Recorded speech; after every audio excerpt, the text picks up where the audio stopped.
Hey everyone, I'm just going to be that sober second thought, that voice of reason, that one person that's out there when you're paying attention to this scandal as it's unfolding in relation to the SNC Lavalin story. You know, that whole thing where the federal liberals actually wrote legislation based on the lobbying efforts of these bigwigs from SNC Lavalin, basically wrote legislation as a means to give them a get out of jail free card so that they couldn't be criminally charged or convicted. No one within that organization could be criminally charged or convicted, or that organization or corporation wouldn't be held to account for all the bribery, fraud, and corruption. I mean, it's not just in foreign countries. That's the other thing. The media tries to point out and talk up all this stuff in regards to Libya. That's a big part of the story. But let's not forget, Montreal, a lot of domestic contracts in regards to government and building infrastructure. Yeah, SNC Lavalin, yeah, there's a lot of scandal domestically in here in Canada, as we've already learned about in the past. That's the other thing. This might be new story breaking today as a result of this Raybould refusal to cater to or kowtow to the Trudeau Liberals or the SNC lobbyists. But this company, like I said, just look through the past. Just do a quick Google search and you'll find out, yeah, SNC Lavalin, very corrupt and has a very cozy relationship with government.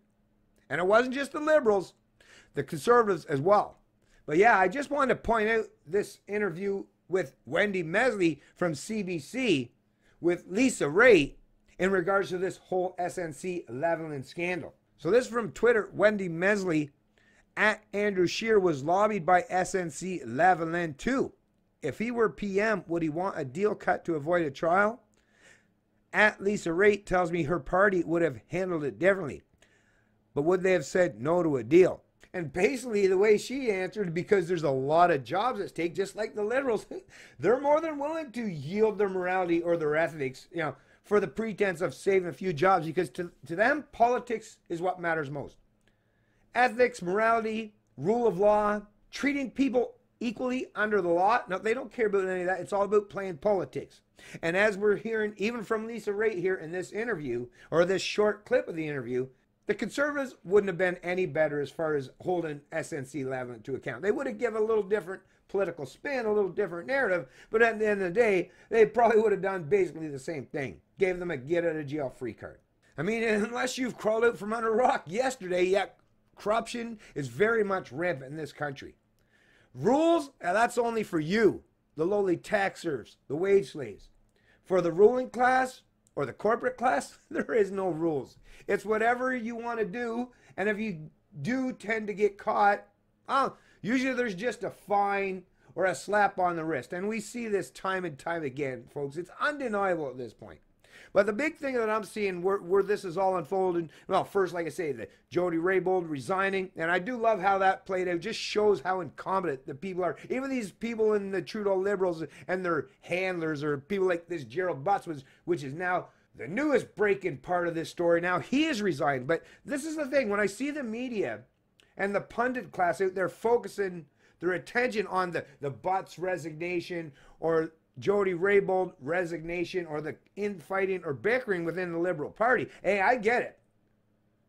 There's an opportunity there for a political strategy for any of the opponents, right? But the number one thing that I think we still need to, deal with this for sure. We have to talk about this stuff, and this is definitely going to help a lot for the PPC being that one beacon of hope in Canada as far as ending corruption, cronyism, corporatism, or top-down authoritarianism. But once again, it can't be just about focusing on the political aspect of the fact that there's been some people resigning, or there's now blood in the water as far as the Liberals, right? No, that's an important story, and we definitely need to deal with it. And I hope the way this story unfolds definitely helps to bring down the Trudeau Liberals so that Canadians pivot away and not turn towards the Conservatives, like I say, for more corruption just from the opposite wing of the same bird, but actually pivot towards Maxime Bernier, the PPC, a party with a principled leader and principled positions in regards to foreign and domestic policy in this country. The number one focus, once all this scandal is done and over with, folks, please don't stop. Don't pivot away and think that it's all over. We're still talking about the fact that the federal Liberals wrote legislation based on the lobbying efforts of these bigwigs from SNC Lavalin that gave them the potential of a get out of jail free card. Once again, that to me, that's the biggest story, is when governments and corporations get in bed together. You know, sounds a whole lot like fascism, right? Cronyism, corporatism, however one you call it. But that to me is the biggest story. The scandal is a huge story politically, but as far as, you know, justice, law, morality, ethics, and any semblance of giving people even the very pretense of the fact that, hey, if you want to go into the economic side of things and start a business, you know, Canadians would like to know that, hey, you mean I'm never going to win because there's these lobbying efforts or these big crony corporations that can now legally prevent me from being a competitive source or a challenge to these deeply embedded and entrenched organizations or corporations? That's the thing with people that want to be entrepreneurs and want to start a business in Canada. They want to know that things are done in a principled manner. That's the point of a free market economy, folks. The free market economy, the reason why most people support and adhere to free market fundamental principles in regards to the economy is because that is the only way where meritocracy actually exists and can flourish.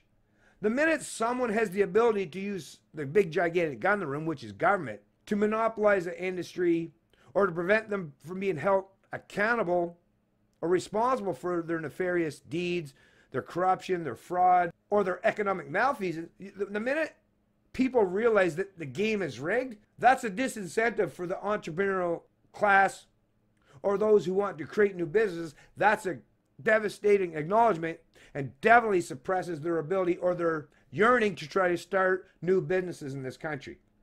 Nobody wants to play a game when you know it's rigged.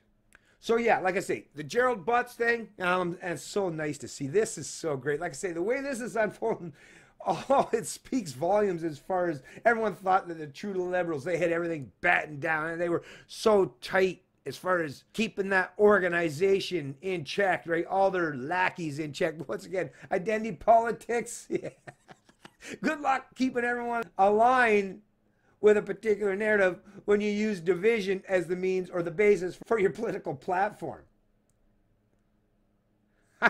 I said, a lot of people thought that these people, oh, they're really good. No, listen, they're snake oil salesmen. Yeah, they got away with it for a short time. It doesn't mean that they're going to get away with it going forward. That's the beautiful thing about being in the information age. A lot of these media pundits and personalities, they wouldn't even be overly concerned with reporting on this stuff. It wasn't for the fact they know that people in the alternative media will do so. So they're like, well, I guess we better step up the plate.